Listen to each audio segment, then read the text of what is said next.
नमस्कार, स्वागत है आप सभी का। आपके साथ मैं हूं मोनिका सिंह।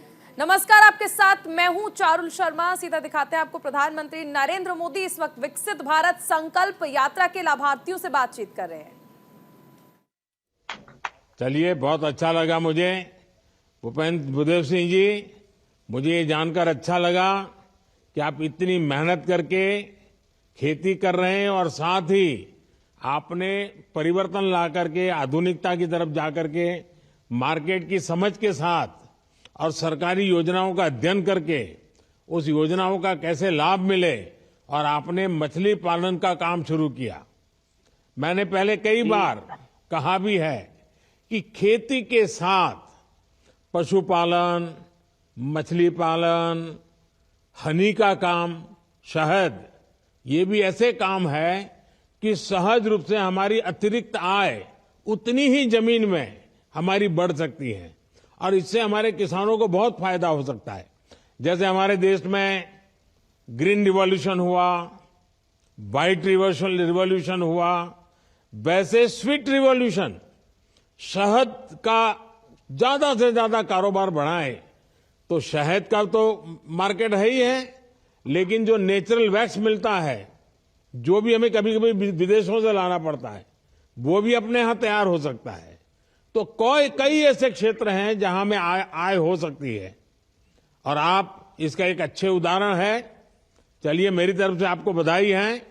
अब देखते हैं कौन है मोदी की गारंटी वाली गाड़ी के पास। अब हम तमिलनाडु के तिरुवल्लुर चलते हैं, जहां से जे हरिकृष्ण जी जुड़े हुए हैं।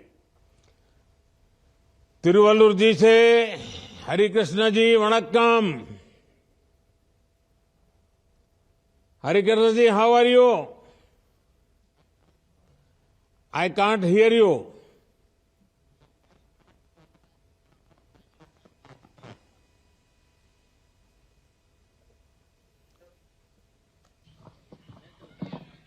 Vanakkam, sir. Vanakkam. I am very proud to interact Honorable Prime Minister of India. Tell us about yourself. I am a farmer, sir, from Tiruvallur, Perumalpat. I have getting training from KVK, horticulture, and also agriculture department. We are getting so many benefits from agriculture side. And also, I am a benefit from Pradhan Mantri schemes like PM Kisan Saman Nidhan, PM Fashal Yojana. Harikrishna ji, since how many years you are doing farming? Sir, from 2000, my father has expired, sir. From that, I am doing my... And before that, what you were doing? I am working at ICICI Bank as a relationship manager for 2 years, sir. And so also, what is your educational qualification? BSc Computer Science, sir. Oh, so you have done a BSc in Computer Science and you left everything and you joined farming? Yes, sir. Yes, sir. It is I am happy to say the farmer, sir. As I am. What inspired you to go for farming? My family itself, agriculture family, sir. So it expired to encourage doing farming, sir. Harikrishnan ji, have you taken any benefit from the government? Yes, sir. I have taken benefit, sir. First is PM Kisan Saman Nidhi and also PM Fashal Yojana and also Avaj Yojana and also Ayushman Bharat and also KCC, Kisan Credit Card, a green card, sir. Harikrishnan It is ji, helpful. Are you also seeing some new practices in agriculture? Yes, sir. Can you share your experience? Sir, nowadays you have launched a nano urea, water soluble fertilizers like DAP. It is helps us to save soil from helps us save soil, sir. And also now a drone has been launched, sir. It saves time and also manpower from affecting chemicals, sir. Harikrishna ji, आपके जैसे पढ़ लिख करके आगे बढ़े हुए व्यक्ति खेती की तरफ लौट आए, यह देखकर बहुत अच्छा लगा मुझे। साथ ही आप नई तकनीक को भी जान रहे हैं और समझने का प्रयास भी कर रहे हैं। सरकार आप जैसे लोगों के साथ हमेशा खड़ी है। हमारा प्रयास है कि आगे भी आपको इसी तरह भारत सरकार की योजनाओं का लाभ मिलता रहे। चलिए, बहुत बहुत धन्यवाद, सबको वणक्कम। अब आप देखते हैं कौन मोदी की गारंटी वाली गाड़ी के पास कहां से जुड़ रहे हैं। सर, अब हम कोटा राजस्थान चलते हैं, जहां से सपना प्रजापति माननीय प्रधानमंत्री जी से बात करना चाहती है। सपना जी, नमस्ते। माननीय प्रधानमंत्री जी को मातृ और नारी शक्ति की तरफ से कोटि कोटि प्रणाम सर। सपना जी, आप तो लीडर लग रही हैं। सर, ये नारी शक्ति का कमाल है सर। आपने उनके लिए जितनी योजनाएं जो चलाई हैं, उनको हम लोगों को जो योजनाएं मिल रही हैं, उनकी वजह से हमने आत्मविश्वास काफी बढ़ा है सर। अच्छा सपना जी, जरा पहले अपने बारे में बताइए, आप क्या करती मेरा हैं, क्या बैकग्राउंड है आपका? सर, मेरा नाम सपना प्रजापति है। मैं राजस्थान कोटा से हूँ। मैं एक संयुक्त परिवार में रहती हूँ और मेरे ससुर जी हैं जो ब्रिक्स का काम करते हैं। जो हम कुम्हार हैं, तो मिट्टी का हमारा काम है और वही पूरे परिवार का हमारा एक व्यवसाय है, उसी में सब काम करते हैं। तो और मैं पहले जैसे बताइए सर, पहले मेरा ये था कि जैसे शादी होने के बाद में एक नॉर्मल फैमिली है, गृहिणी है, तो अपना जितना भी अपन को वर्क आता है तो वो नॉर्मल अपने सारे पारिवारिक जिंदगी में वो दब जाता है। तो उसी बीच मेरे को राजीविका से जानकारी मिली, तो उसी के साथ मैं जुड़ी हूँ और सिलाई का और स्किल डेवलप ट्रेनिंग के साथ में मैंने वो काम स्टार्ट किया है। सरकार की किस किस योजनाओं का आपको लाभ मिला है? सर, अभी सितंबर में मुझे पीएम स्वनिधि योजना का लाभ मिला है और उससे पहले मैंने 1.5 लाख रुपए पीएमईजीपी लोन से प्राप्त किए थे। उसी से मैंने अपने सिलाई मशीन, कटिंग मशीन का कार्य स्टार्ट किया। सर, वो काम मेरा साल भर तक बहुत अच्छा चला, जमा भी है। लेकिन उसी बीच अपने जो कोरोना आया है, तो मेरे साथ काम करने वाली महिलाएं और जो मेरे आसपास की महिलाएं थी, उनकी आर्थिक और पारिवारिक स्थिति, ये मानिए कि सबकी बहुत परेशानी वाली स्थिति हो गई थी।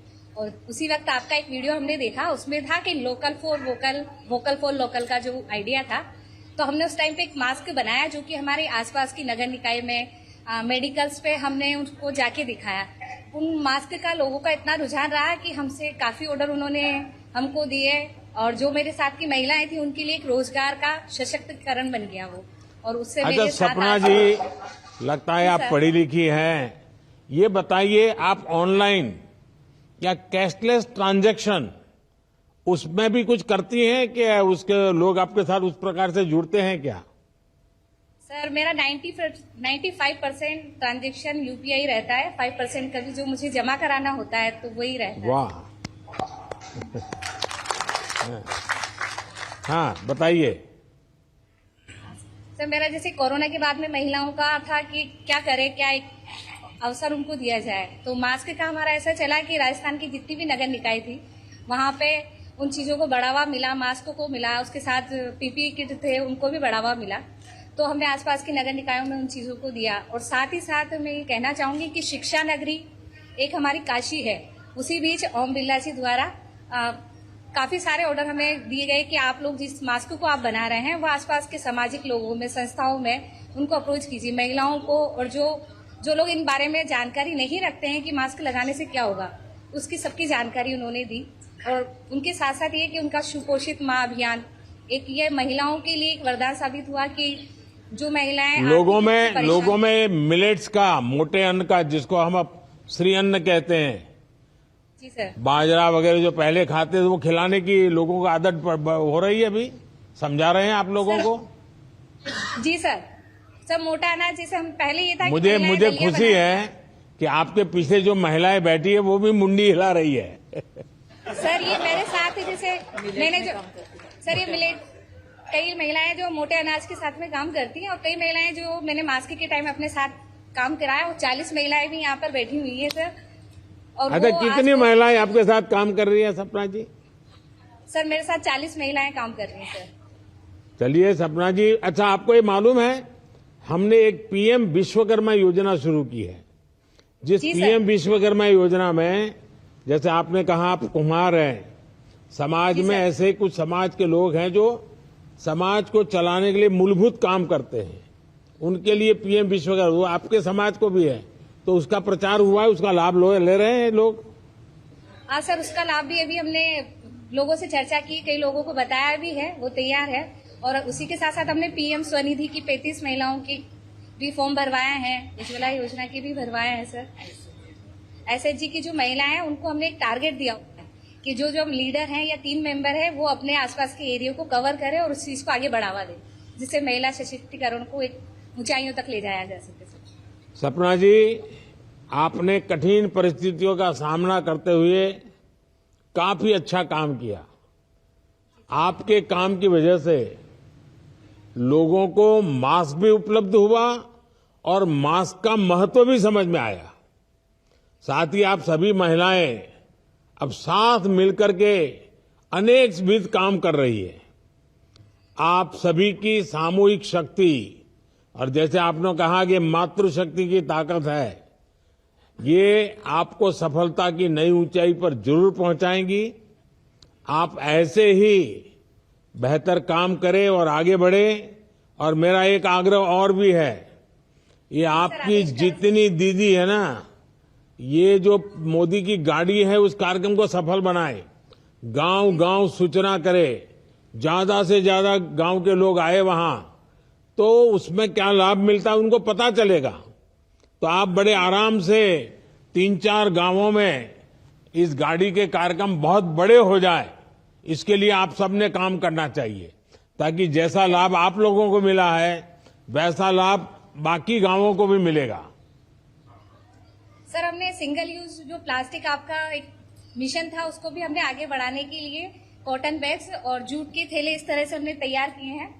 आगे ये मोबाइल कवर जो कि आजकल रेगजीन में यूज करते हैं वो चीजें पब्लिक छोड़े और जूट को अपनाए, इसके लिए भी सर हमने काफी प्रयास किया और उसी के साथ में मेरी महिलाएं भी लगी हुई है सर।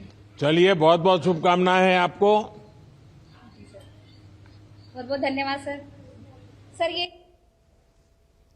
क्या कह रही थी आप सपना जी? चलिए सपना जी, सब बहनों को मैं यहां से हाथ हिला करके नमस्ते कर लेता हूं। बहुत बहुत धन्यवाद सर आपका। आप सभी को बहुत बहुत धन्यवाद। अब मैं माननीय प्रधानमंत्री जी से निवेदन करता हूं कि हम सबका मार्गदर्शन करें।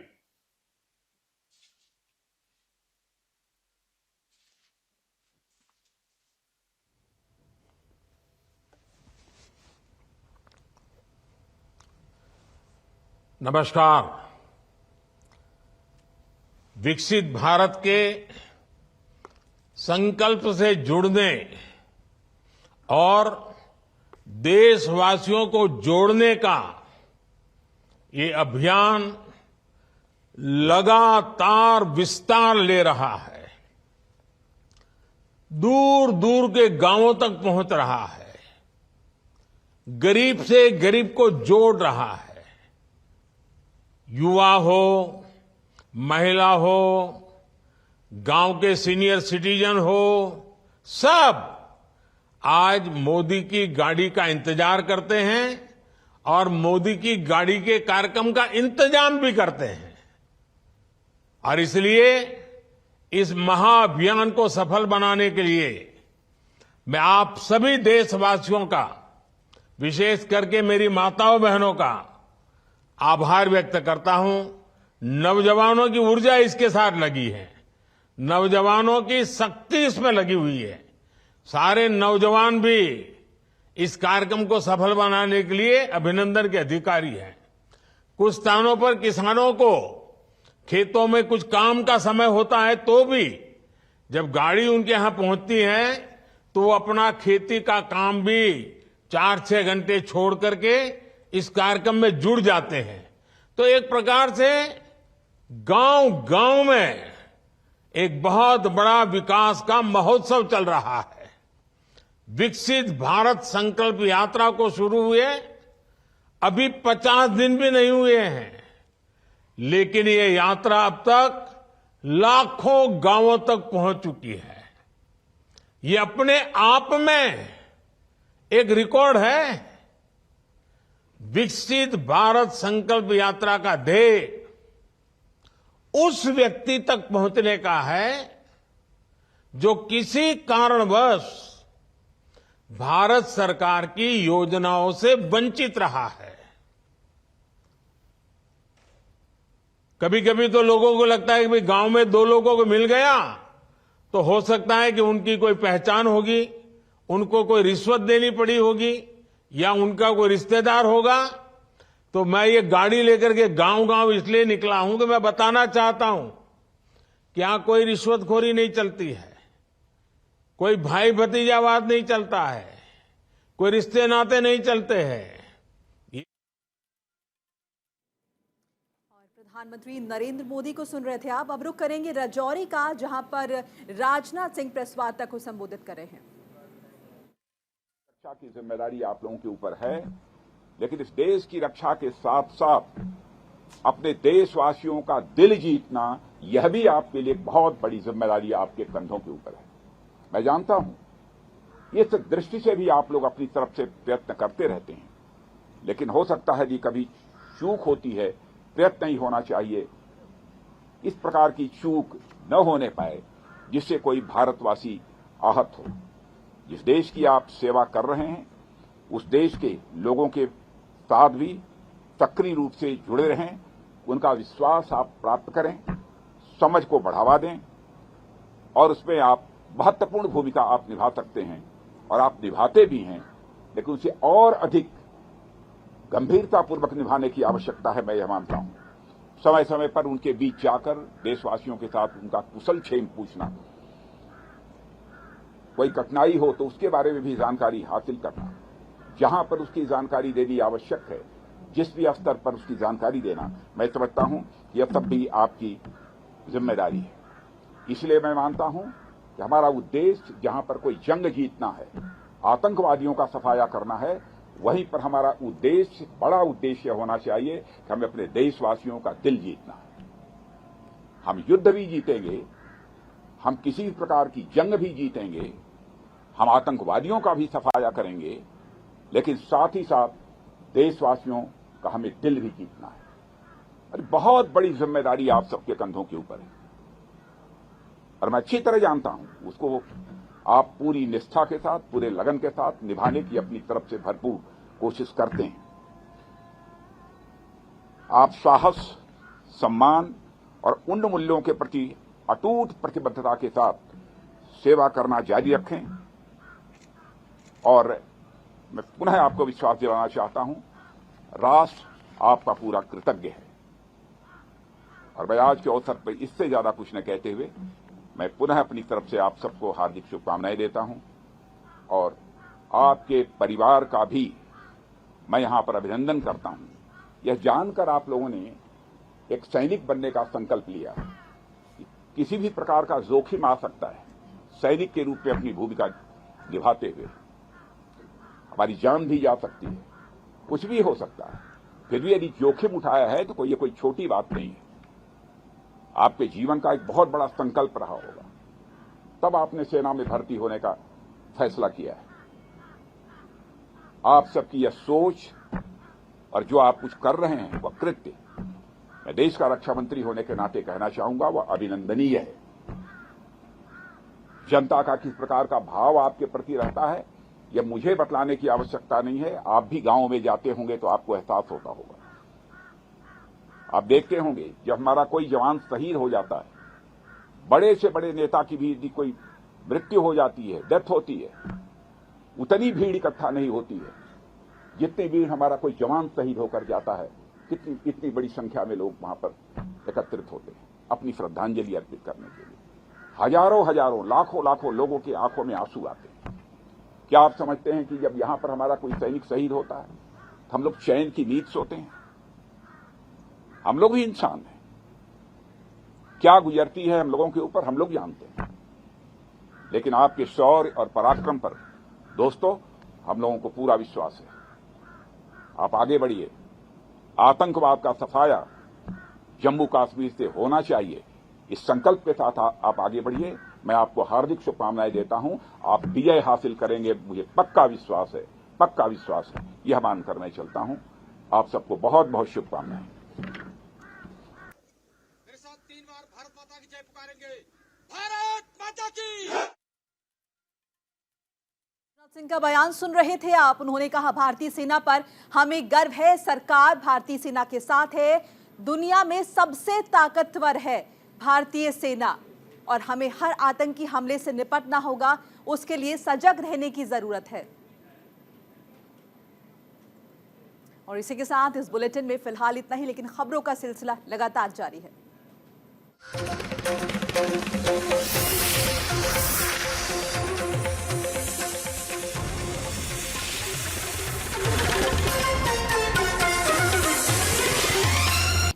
नमस्कार, एक बार फिर से स्वागत है आपका। आपके साथ मैं हूं मोनिका।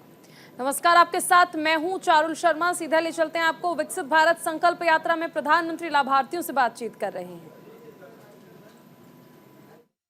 लक्ष्य है 2 करोड़ नई महिलाओं को मुझे लखपति बनाना है और ये मुहिम मेरी सेल्फ हेल्प ग्रुप की बहनों के साथ मिलकर के मैं करना चाहता हूं।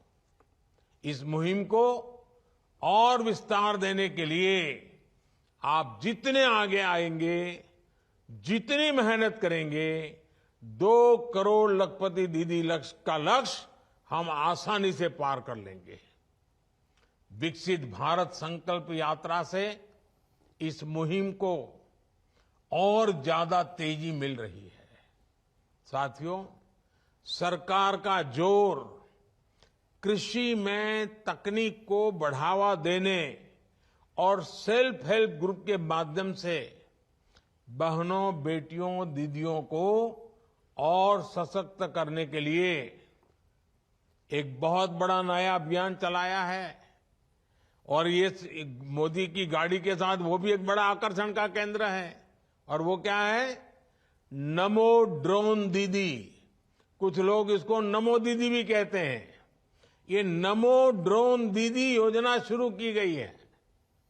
इसके तहत स्वयं सहायता समूहों से जुड़ी दीदियों को पहले राउंड में 15,000 ड्रोन उपलब्ध कराए जाएंगे। महिलाओं के हाथ में ड्रोन होगा ना, अब ट्रैक्टर को कोई पूछने वाला नहीं है। नमो ड्रोन दीदियां का प्रशिक्षण भी शुरू किया गया है। इस अभियान के कारण स्वयं सहायता समूहों की आय बढ़ेगी, गांव की बहनों में एक नया आत्मविश्वास आएगा और ये हमारे किसानों की भी मदद करेगा। खेती को आधुनिक बनाएगा, खेती को वैज्ञानिक बनाएगा और जो वेस्टेज होता है वो तो जाएगा ही जाएगा, बचत भी होगी।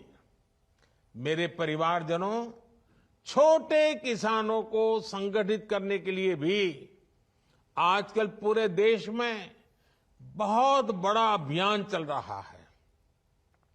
हमारे अधिकतर किसानों के पास बहुत कम जमीन है। 80-85% किसान हमारे ऐसे हैं जिनके पास 1 एकड़ 2 एकड़ ही भूमि है। ऐसे में जब अधिक से अधिक किसान एक समूह में जुटेंगे तो उनकी ताकत भी बढ़ेगी। इसलिए किसान उत्पादक संघ बनाए जा रहे हैं। गांवों में पीएससी और दूसरे सहकारी उपक्रमों को सशक्त किया जा रहा है। हमारा प्रयास है कि सहकारिता भारत के ग्रामीण जीवन का एक सशक्त पहलू बनकर सामने आए।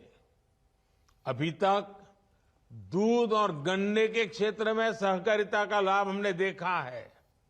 अब इसे खेती के दूसरे क्षेत्रों और मछली उत्पादन जैसे सेक्टर्स में भी विस्तार दिया जा रहा है। आने वाले समय में 2 लाख गांवों में नए पीएसीएस बनाने के लक्ष्य के साथ हम आगे बढ़ रहे हैं। जहां डेयरी से जुड़े कोऑपरेटिव नहीं है, वहां इनका विस्तार किया जाएगा ताकि हमारे पशुपालकों को दूध के बेहतर दाम मिल सके। साथियों, हमारे गांवों में एक और समस्या भंडारण की सुविधाओं के अभाव की रही है। इसके कारण छोटे किसानों को आनन फानन में ही अपनी उपज बेचने के लिए मजबूर होना पड़ता है। इसके कारण कई बार उन्हें उपज का उचित दाम नहीं मिल पाता। इस मजबूरी से छोटे किसानों को मुक्ति दिलाने के लिए देश भर में भंडारण की एक बहुत बड़ी कैपेसिटी तैयार की जा रही है। लाखों भंडारण बनाने हैं, लाखों। इसकी जिम्मेदारी भी पीएसीएस जैसे किसानों के सहकारी संस्थानों को दी जा रही है। फूड प्रोसेसिंग सेक्टर में 2 लाख से ज्यादा सूक्ष्म उद्योगों को मजबूत करने का भी प्रयास किया जा रहा है। आप सभी वन डिस्ट्रिक्ट वन प्रोडक्ट अभियान से भी परिचित होंगे। इसका लक्ष्य ये है कि हर जिले में कम से कम एक मशहूर उत्पाद को अंतर्राष्ट्रीय बाजारों तक पहुंचाने के लिए हम प्रयास करें। ये हर जिले को आर्थिक रूप से आत्मनिर्भर बनाने में बहुत बड़ी भूमिका निभा सकता है। मेरे परिवारजनों, इस विकसित भारत संकल्प यात्रा के दौरान एक और बात का ध्यान हमें जरूर रखना चाहिए। Vocal for local, vocal for local का संदेश ये गांव गांव गली गली गूंजते रहना चाहिए। अभी हमने हमारी कोटा की एक बहन से सुना, फिर देवास में रूबिका जी से सुना, ये भी वोकल फॉर लोकल की बात करते हैं। भारत के किसानों, भारत के युवाओं का श्रम जिसमें हो, भारत की मिट्टी की महक जिसमें हो, ऐसे सामान को खरीदें, उसका प्रचार प्रसार करें। घर में खिलौना भी देश में बना हुआ होना चाहिए। बच्चों को पहले से ही भारत में बना ही खिलौना होना चाहिए। हमारे खाने के टेबल पर सब भारत के बनाई हुई चीजें खाने की आदत डालनी चाहिए। अच्छा सा पैकिंग करके दही आ गया तो ऐसे ही पागल होने की जरूरत नहीं है।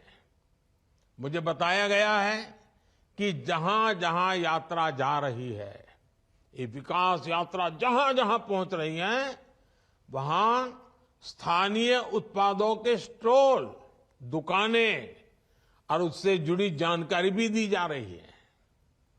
वहां स्वयं सहायता समूहों के बनाए उत्पादों को भी दिखाया जा रहा है। उनको जेम पोर्टल पर कैसे रजिस्टर किया जा सकता है, इसको लेकर भी सरकारी कर्मचारियों के माध्यम से जानकारी दी जा रही है। ऐसे छोटे छोटे प्रयासों से ही और हर गांव में, हर परिवार में कुछ न कुछ प्रयास होता रहे, हर कोई जुड़ता रहे, तो विकसित भारत का विराट संकल्प यह देश सिद्ध करके रहेगा। मोदी की गारंटी वाली गाड़ी यूं ही निरंतर चलती रहेगी और अधिक से अधिक साथियों तक पहुंचेगी। आप भी इस यात्रा को जितना ज्यादा सफलता मिले, जितने ज्यादा लोग उससे जुड़े, जितने ज्यादा लोग जानकारी प्राप्त कर सके, जितने लोग इसके हकदार हैं लेकिन मिला नहीं है, उनको मिले, ये भी एक बहुत बड़ा पुण्य का काम है। और मेरी इच्छा ऐसी है, जो हकदार है उसको उसका हक मिलना चाहिए और इसलिए इतनी मेहनत हो रही है। आप इसका फायदा उठाइए। आपने जो भरोसा रखा है, जो विश्वास जताया है, लगातार समर्थन किया हुआ है और इसके कारण मेरे मन में भी हमेशा आपके लिए हर बार कुछ न कुछ नया करने का उत्साह रहता है, उमंग रहता है। मैं भी कभी भी काम करने में पीछे नहीं हटूंगा, उसकी गारंटी देता हूं। आपकी भलाई के लिए जो कुछ भी करना होगा, मेरी गारंटी है। इसी विश्वास के साथ आपको बहुत बहुत शुभकामनाएं। धन्यवाद।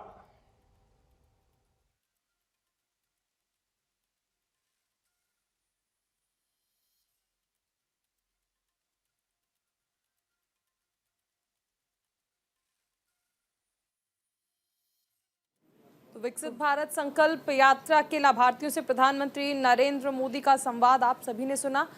विकसित भारत संकल्प यात्रा देखिए जो चल रही है और इसके जो लाभार्थी हैं उनसे बातचीत की, उनका अनुभव जाना कि सरकारी योजनाओं का फायदा आखिर आम जन तक कैसे पहुंच रहा है और उनकी यानी आमजन की कैसी सहभागिता रही है इस पूरी यात्रा के दौरान और सरकारी योजनाओं के लाभ के दौरान।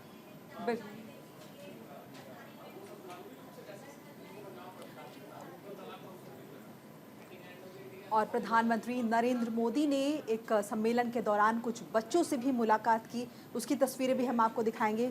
सोशल मीडिया पर ट्वीट कर अपनी भावनाओं को साझा किया है और इस वीडियो में देखा जा सकता है कि किस तरह से मोदी जो है वो क्रिसमस के दौरान बच्चों से मुलाकात कर रहे हैं, उनसे मिल रहे हैं और उनके अनुभव जान रहे हैं।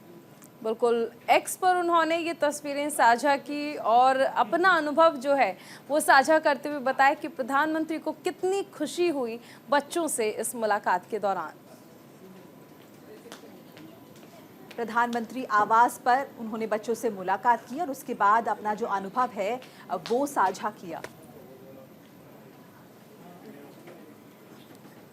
और ये तस्वीरें हम आपको दिखा रहे हैं। छोटे छोटे बच्चों से अक्सर प्रधानमंत्री नरेंद्र मोदी मुलाकात करते रहते हैं, उनसे मिलते रहते हैं और क्रिसमस के मौके पर भी वो बच्चों से मिले, उनसे बातचीत की, उनके अनुभव उन्होंने जाने और उसके बाद ट्विटर के जरिए ये अनुभव जो हैं वो साझा किए गए।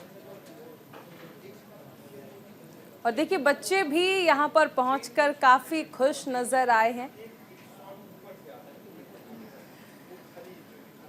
सोशल मीडिया पर ये वीडियो साझा किया गया और बच्चों की खुशी देखिए आप इसमें साफ तौर पर देख सकते हैं।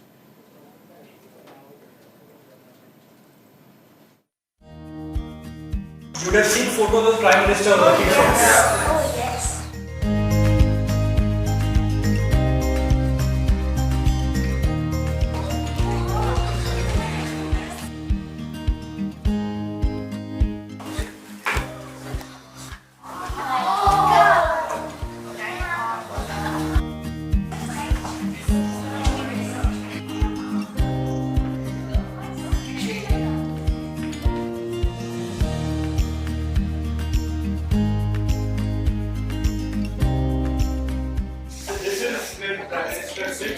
And this is where you hold most of the important meetings.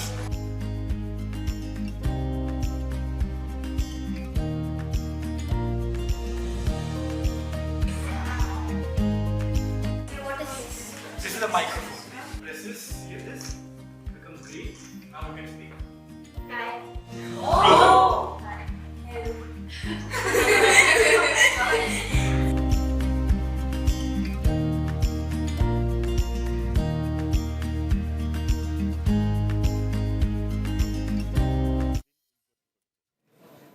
और अब खबर राजौरी से है जहां पर पुंछ हमले पर राजनाथ सिंह का बयान आया। उन्होंने कहा कि ऐसी घटनाएं बर्दाश्त नहीं की जाएंगी, हमें सतर्क रहने की जरूरत है। बिल्कुल, राजनाथ सिंह ने साफ कर दिया है कि सरकार सेना के साथ है, सेना के शौर्य पर हमें गर्व है। जिस तरह से सेना जो है हर मोर्चे पर काबिज रहती है और हर मुमकिन मदद सेना को दी जाएगी। दुनिया भर में सबसे मजबूत है, सबसे ताकतवर है भारतीय सेना। तो सरकार सेना के साथ है, दुनिया में भारतीय सेना सबसे ज्यादा ताकतवर है और हमें और सजग रहने की जरूरत है। रक्षा मंत्री राजनाथ सिंह जम्मू कश्मीर के दौरे पर हैं और इस दौरान उन्होंने ये बातें कही। अपनी हार्दिक संवेदना व्यक्त करता हूं। और जो हमारे सैनिक घायल हुए हैं उनके शीघ्र स्वस्थ होने की भी मैं ईश्वर से कामना करता हूं। और मैं आपको आश्वस्त करना चाहता हूं कि घटना की गंभीरता को देखते हुए जो भी आवश्यक और जो भी उचित कदम है वह उठाने की भरपूर कोशिश की जा रही है। हमारे लिए हर सैनिक बेहद महत्वपूर्ण है और हमारा एक सैनिक, मैं मानता हूं, वह हमारे परिवार के सदस्य के समान है। यह हम सब के अंदर यह भावना रहती है, सारे देशवासियों के अंदर यह भावना रहती है। और आपके ऊपर कोई नजर डाले तो सचमुच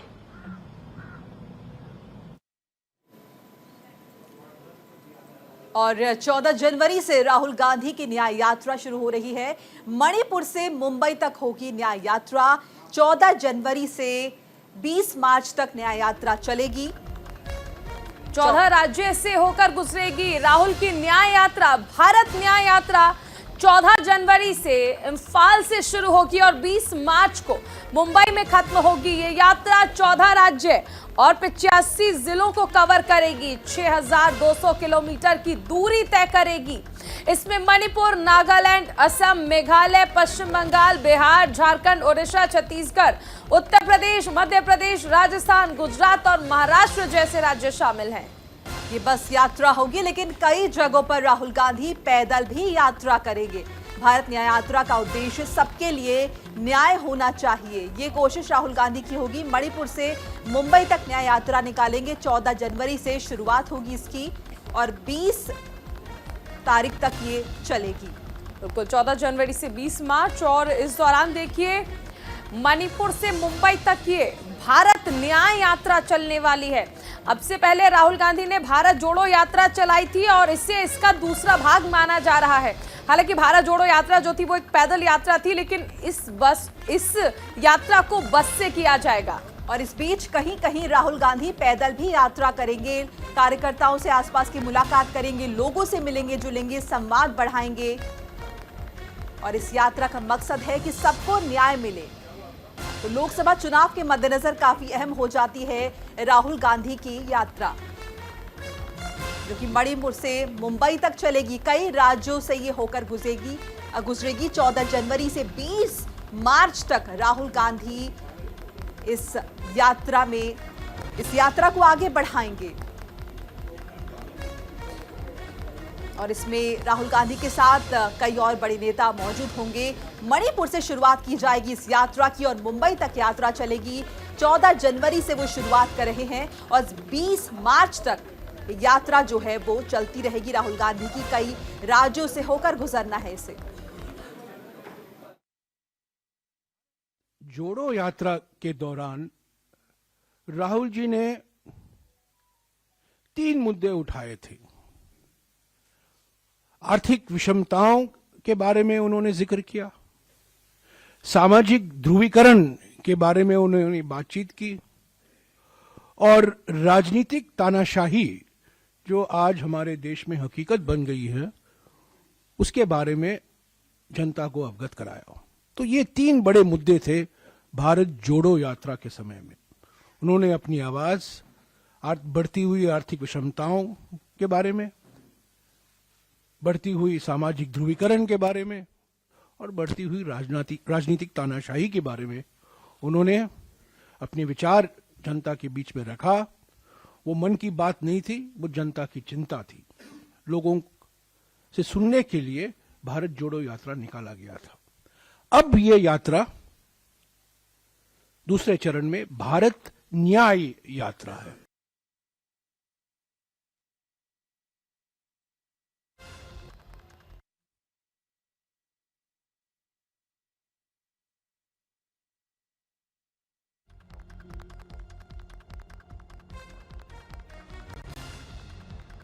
तमाम लोगों को इसके जरिए जोड़ा जाएगा। राहुल गांधी बस से यात्रा करेंगे, लेकिन बीच बीच में पैदल भी वो ये यात्रा करेंगे।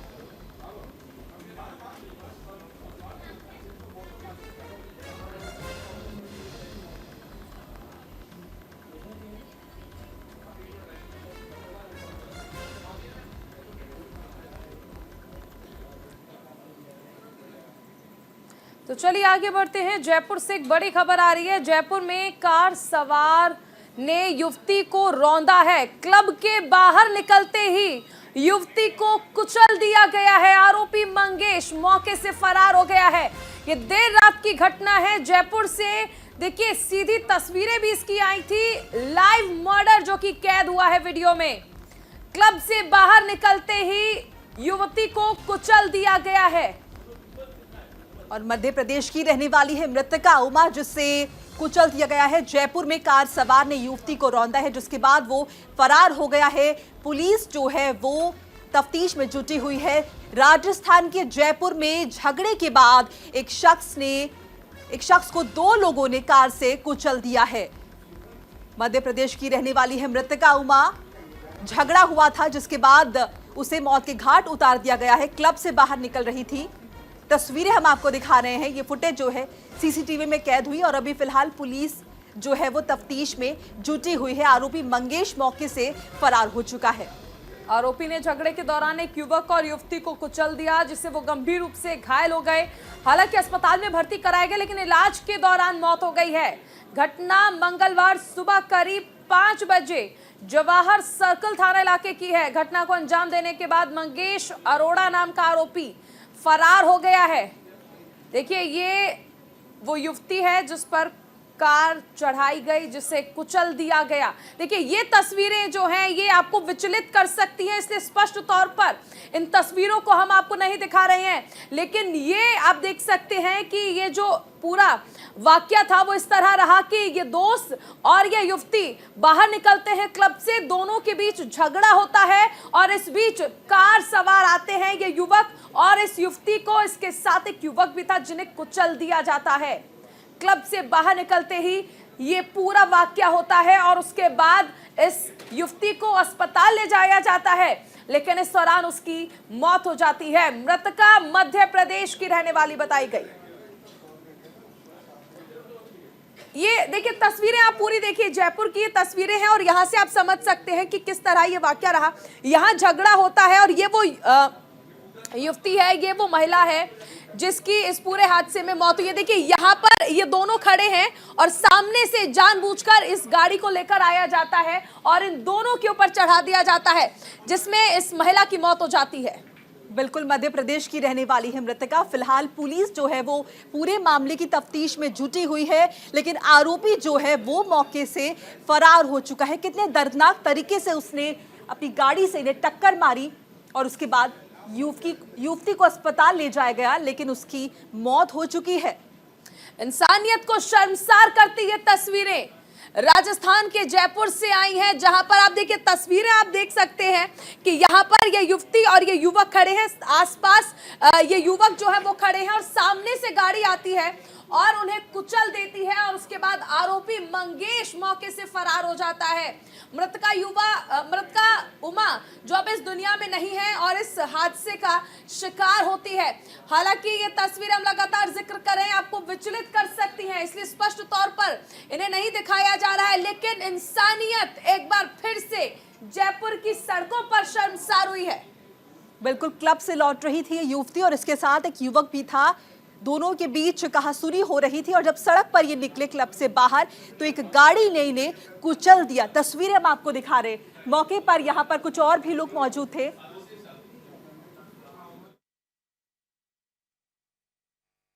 पहले तो बेसबॉल का बल्ला निकाल करके जो गाड़ी में वो जाना चाह रहे थे मृतका और उसका दोस्त, उस पर अटैक किया। उसके बाद जैसे ही उनसे कुछ नहीं हुआ, उसका डंडा लेके फेंक दिया बीच बचाव करने वाले लोगों ने। वापस अपनी गाड़ी में अंदर गया मंगेश अरोड़ा, जो कि गाड़ी बड़ी थी एंडेवर, उससे उसने एकदम सामने से जबरदस्त टक्कर से दोनों को उड़ा दिया, जिसमें जो मृतका है उसकी फोर्टिस जाते ही डेड बॉडी से कर दिया उसको, और जो साथ में रामकरण जो परिवादी है मुकदमे का, उसके चोटें हैं। और इसी के साथ इस बुलेटिन में फिलहाल इतना ही, लेकिन खबरों का सिलसिला न्यूज़ इंडिया पर लगातार जारी है। नमस्कार।